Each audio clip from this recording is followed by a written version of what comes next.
Salam sejahtera di dalam nama Tuhan Yesus Kristus. Shalom. Bapak, Ibu, Saudara yang dikasihi Tuhan, kembali kita bertemu lagi dalam perenungan firman Tuhan. Kali ini kita akan merenungkan firman Tuhan dari kitab Matius pasal 27 ayat 27 sampai 44. Sebelum kita lanjut, mari kita berdoa. Bapa, di dalam nama Tuhan Yesus Kristus, kami bersyukur atas kemurahan kasih-Mu bagi kami. Engkau masih memberikan kesempatan untuk kami merenungkan firman Tuhan di minggu sengsara yang ke-6. Tuhanlah yang menolong kami, memampukan kami untuk mengerti firman Tuhan, sehingga kami diberkati dengan firman-Mu, dan kami boleh hidup sesuai firman Tuhan, dan kehidupan kami boleh menjadi berkat. Ampunilah dosa dan kesalahan kami ya Tuhan. Dalam nama Yesus kami berdoa. Amin. Bapak Ibu, mari kita membaca firman Tuhan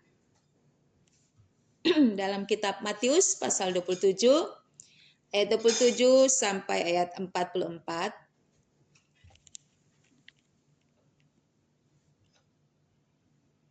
Yesus diolok-olokkan.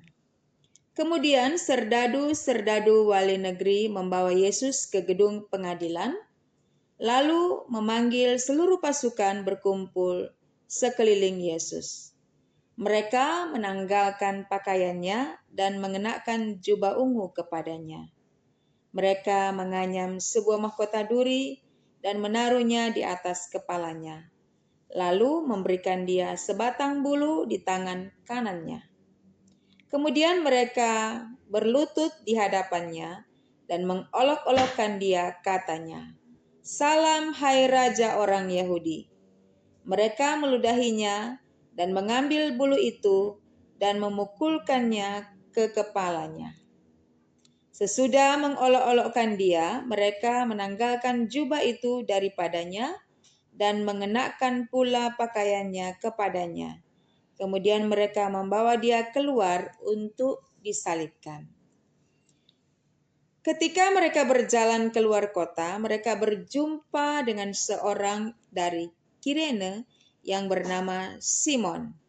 Orang itu mereka paksa untuk memikul salib Yesus. Maka sampailah mereka di suatu tempat yang bernama Golgota, artinya tempat tengkorak. Lalu mereka memberi dia minum anggur bercampur empedu. Setelah ia mengecapnya, ia tidak mau meminumnya. Sesudah menyalibkan dia, mereka membagi-bagi pakaiannya dengan membuang undi. Lalu mereka duduk di situ menjaga dia. Dan di atas kepalanya terpasang tulisan yang menyebut alasan mengapa ia dihukum. Inilah Yesus, Raja orang Yahudi. Bersama dengan dia disalibkan dua orang penyamun, seorang di sebelah kanan dan seorang di sebelah kirinya. Orang-orang yang lewat di sana menghujat dia, dan sambil menggelengkan kepala, mereka berkata, "Hai engkau yang mau merubuhkan bait suci dan mau membangunnya kembali dalam 3 hari, selamatkanlah dirimu. Jika engkau anak Allah, turunlah dari salib itu." Demikian juga imam-imam kepala bersama-sama ahli-ahli Taurat dan tua-tua mengolok-olokkan dia, dan mereka berkata, "Orang lain ia selamatkan, tetapi dirinya sendiri tidak dapat ia selamatkan. Ia Raja Israel, baiklah ia turun dari salib itu, dan kami akan percaya kepadanya." Ia menaruh harapannya pada Allah. Baiklah Allah menyelamatkan dia, jikalau Allah berkenan kepadanya. Karena ia telah berkata, "Aku adalah anak Allah." Bahkan penyamun-penyamun yang disalibkan bersama-sama dengan dia mencelanya demikian juga. Bapak Ibu, demikianlah kita sudah membaca firman Tuhan. Tema minggu ini adalah tersalib di antara dua penyamun. Tak terasa kita sudah berada di minggu sengsara yang ke-6. Ini minggu terakhir dalam kita menghayati tentang kesengsaraan Tuhan Yesus Juru Selamat kita. Bapak Ibu Saudara yang dikasihi Tuhan, ketika kita membaca dalam Matius 27 ayat 27 sampai dengan 44, dimulai dengan tindakan para serdadu dan pasukannya. Mereka mengolok-olok Yesus karena Yesus mengaku sebagai raja orang Yahudi. Kemudian para serdadu ini menanggalkan pakaiannya dan mengenakan jubah ungu kepada Yesus. Kemudian mereka menaruh mahkota duri di atas kepala Yesus.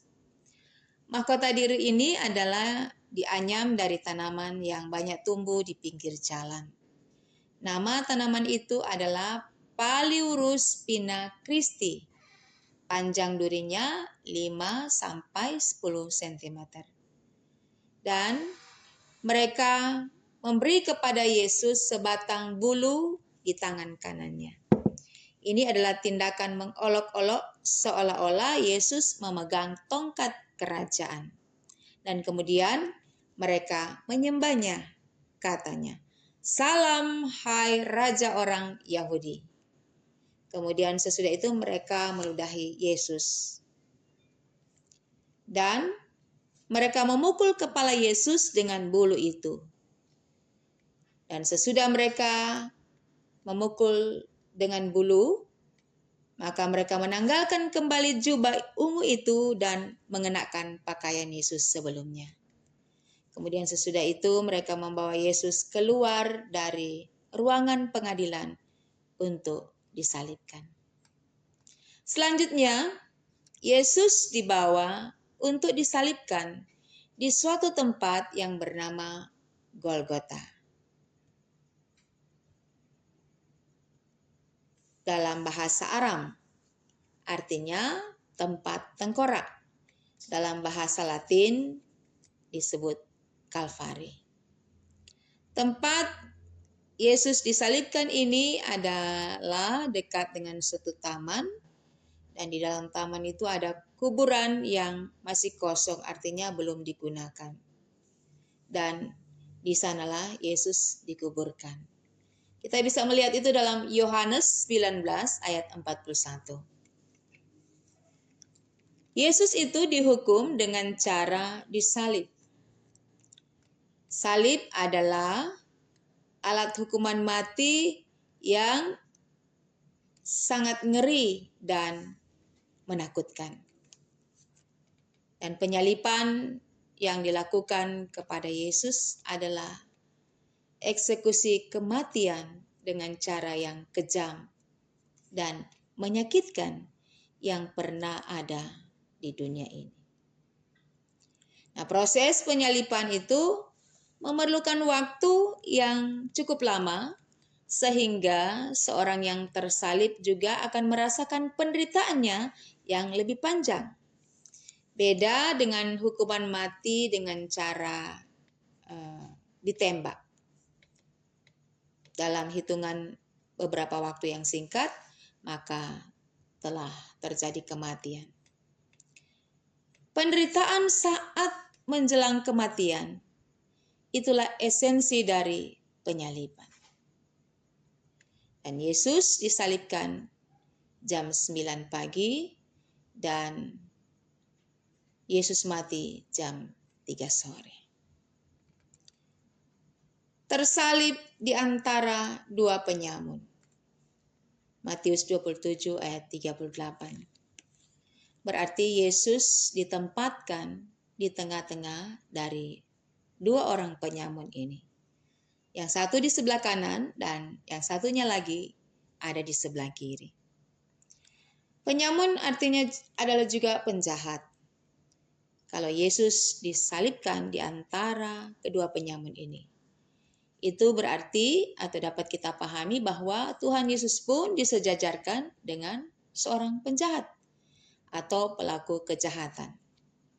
Padahal di beberapa atau di firman Tuhan yang lalu pada Minggu Sengsara kelima, kita mengingat apa yang dikatakan oleh Pilatus bahwa dia tidak menemukan kesalahan di dalam diri Yesus.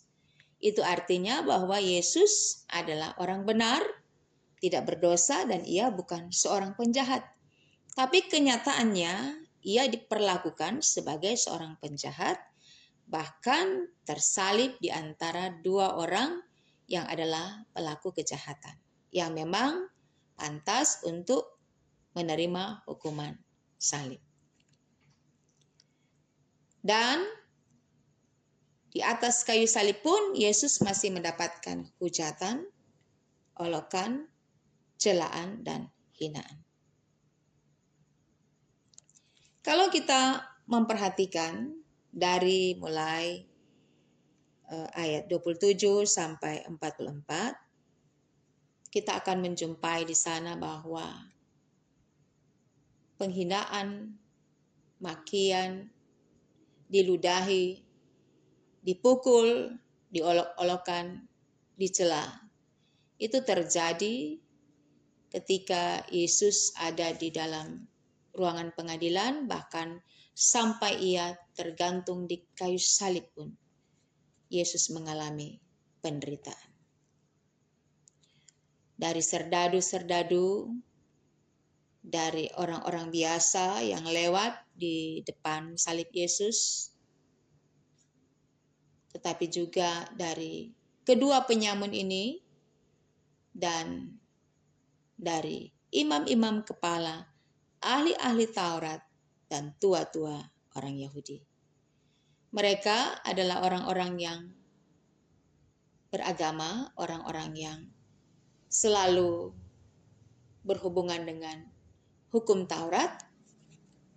Mereka adalah orang-orang yang selalu ada di bait Allah, tetapi mereka juga melakukan penghinaan, hujatan kepada Tuhan Yesus. Itu artinya bahwa tidak ada bagian dari perjalanan hidup Yesus ketika ia sudah divonis untuk menerima hukuman mati, ia selalu ada dalam penderitaan dan kesengsaraan. Dan Tuhan Yesus rela menghadapi seluruh penderitaan, baik penderitaan terhadap fisiknya karena dia dipukul, ditampar, dan juga dia dimahkotai dengan mahkota duri. Lalu kemudian dia mendapatkan penghinaan secara psikis. Tetapi Tuhan Yesus rela untuk mengalami semua itu, supaya kita manusia tidak mengalami kematian tanpa tujuan. Apa itu kematian tanpa tujuan?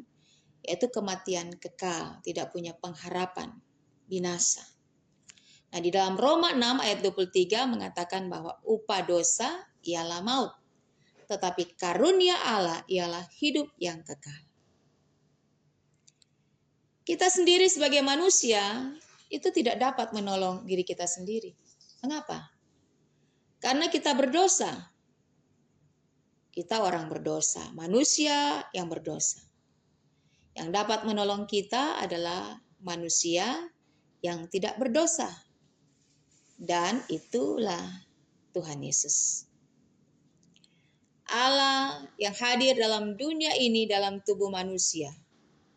Allah yang mendekat kepada manusia. Menjadi manusia dan hidup di antara manusia. Supaya kita manusia percaya bahwa Yesuslah yang diutus ke dalam dunia ini oleh Bapa untuk memberikan kehidupan baru, yaitu keselamatan kepada manusia yang berdosa.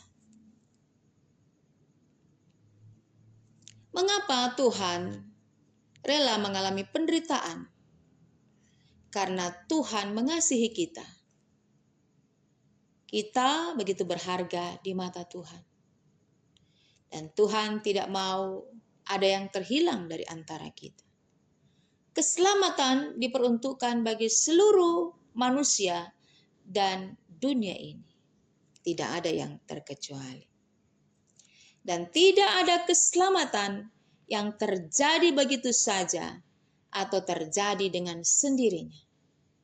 Harus ada yang mengupayakannya. Dan itulah yang dikerjakan oleh Tuhan Yesus selama Ia ada di dalam dunia ini. Karya keselamatan yang dikerjakannya untuk kita dan untuk kepentingan kita manusia. Apa yang Tuhan Yesus lihat dalam diri kita? Dia menebus kita selagi kita dalam keadaan berdosa. Sekali lagi karena kasih-Nya kepada kita. Sebagaimana dalam Yohanes 3 ayat 16, karena begitu besar kasih Allah akan dunia ini, sehingga Ia rela mengorbankan anaknya yang tunggal, supaya setiap orang yang percaya kepadanya tidak binasa, melainkan beroleh hidup yang kekal. Bapak, Ibu, Saudaraku yang kekasih dalam Tuhan, dunia ini akan hancur dan binasa jika kita tidak mengenal Tuhan Yesus Kristus, dan jika kita tidak hidup di dalam kehendak-Nya.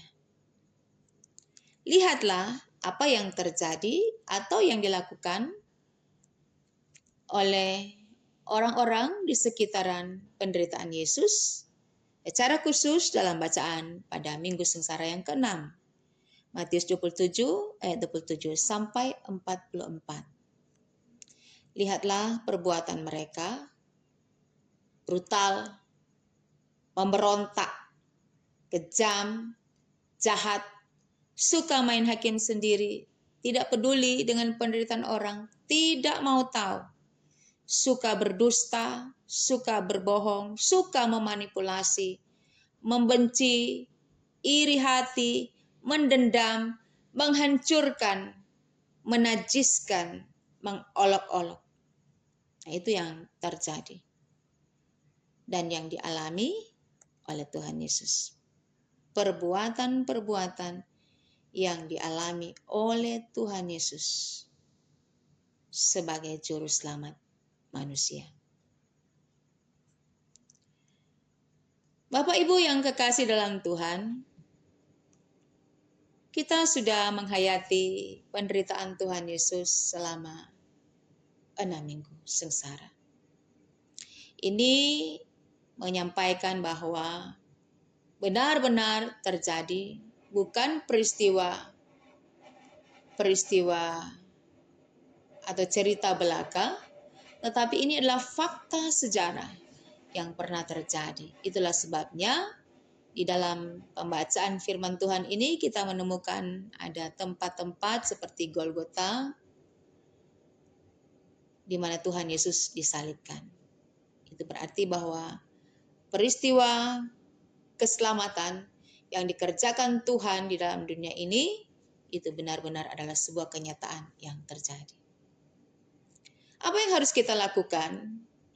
Kita tentu tidak hanya menghayati dan berhenti pada rasa kagum atas kesediaan Tuhan yang mengasihi kita dengan menerima, menghadapi penderitaan. Kita perlu bersyukur kepada Tuhan karena keselamatan dianugerahkan Tuhan kepada kita. Artinya bahwa kita yang tidak layak untuk terima keselamatan dari Tuhan, kita dilayakkan. Itu anugerah Tuhan. Makanya kita bersyukur karena kita diberikan keselamatan oleh Tuhan Yesus. Kita bersyukur tidak hanya dalam perkataan saja, tetapi lebih lagi di dalam perbuatan. Iman kepada Tuhan sia-sia jika tidak dibarengi dengan perbuatan. iman kita kepada Tuhan kita tunjukkan, kita wujudkan melalui perbuatan. Perbuatan apa? Tentu perbuatan kebenaran. Kita yang sudah mengenal Tuhan Yesus, tentu kita harus hidup di dalam kehendak-Nya. Mari perhatikan bahwa kita yang berdosa, tetapi Tuhan yang bersedia menderita. Tuhan Yesus bersedia diolok-olok, dihina, diludahi. Kita yang harusnya disalibkan, tetapi nyatanya yang tergantung di salib adalah Tuhan Yesus. Kita yang seharusnya menanggung dosa kita, tapi Tuhan telah mengambil alih semua. Dia tanggung untuk kepentingan kita.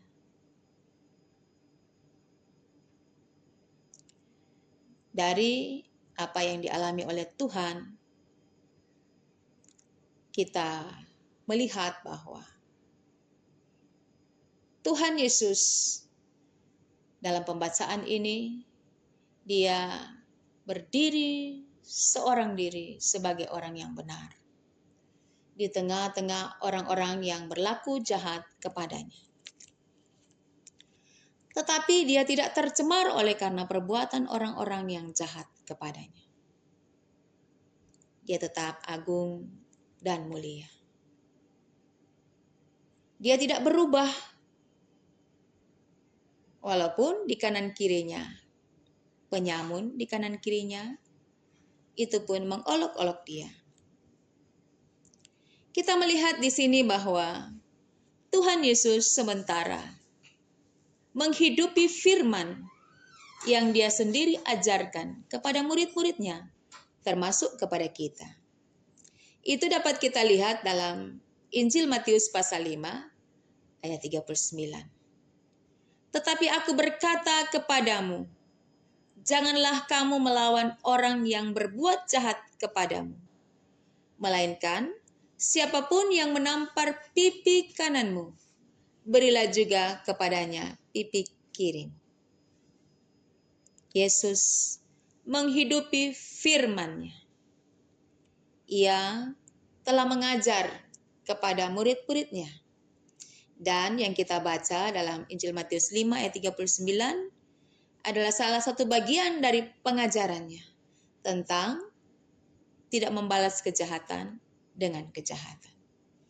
Dan ketika dalam penderitaan yang amat sangat, bahkan sampai ada di kayu salib, tergantung sebagai orang yang dituduhkan berbuat kejahatan, Yesus pun tetap konsisten dengan firman, dengan pengajaran yang Dia ajarkan. Dia pun tidak melawan, tidak melakukan kejahatan yang sama. Dia tidak membalas dengan hal yang sama. Keagungan dan kemuliaan Tuhan Yesus tetap nampak sekalipun dikelilingi oleh orang-orang berdosa yang berbuat tidak adil, tidak benar, yang berbuat jahat kepadanya.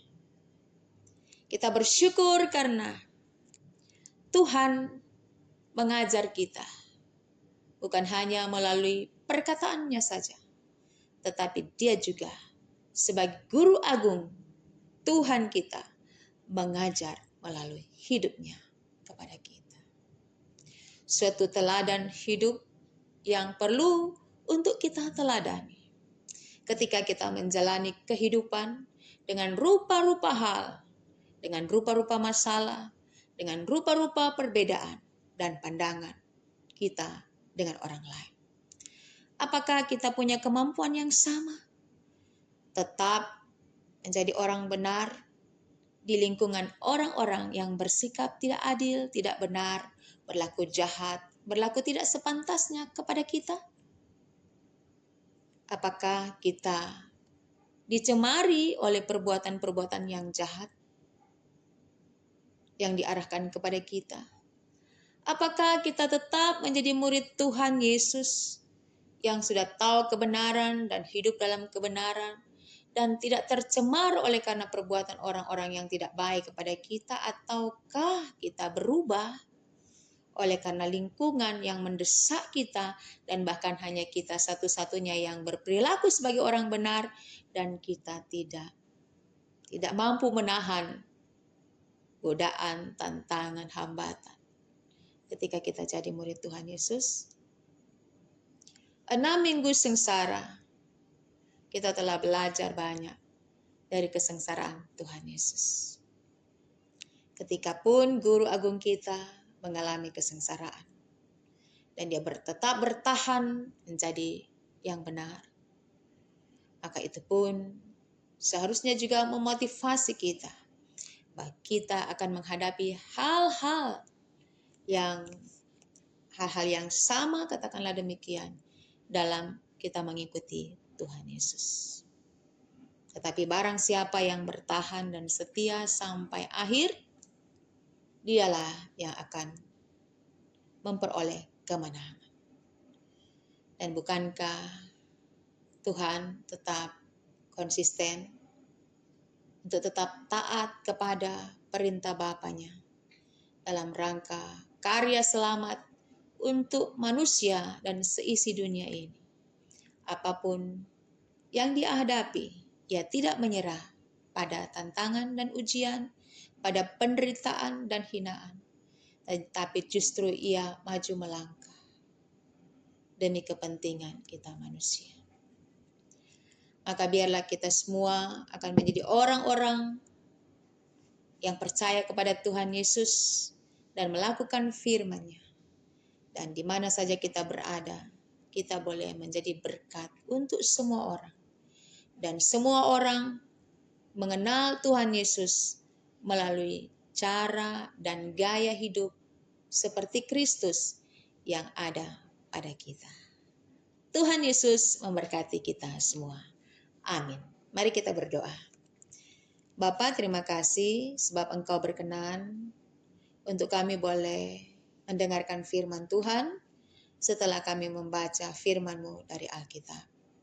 Tolonglah kami untuk jadi pelaku firman Tuhan dan hidup kami boleh menjadi berkat. Kami mensyukuri nikmat, rahmat, keselamatan yang dari Tuhan. Dengan kami hidup sesuai dengan kehendak Tuhan, memuliakan Tuhan dalam seluruh perjalanan hidup kami. Sehingga nama Tuhan dipermuliakan, kerajaan Tuhan dibangun dalam dunia ini, dan kami boleh membawa banyak orang diselamatkan. Di dalam nama Tuhan Yesus kami berdoa. Amin.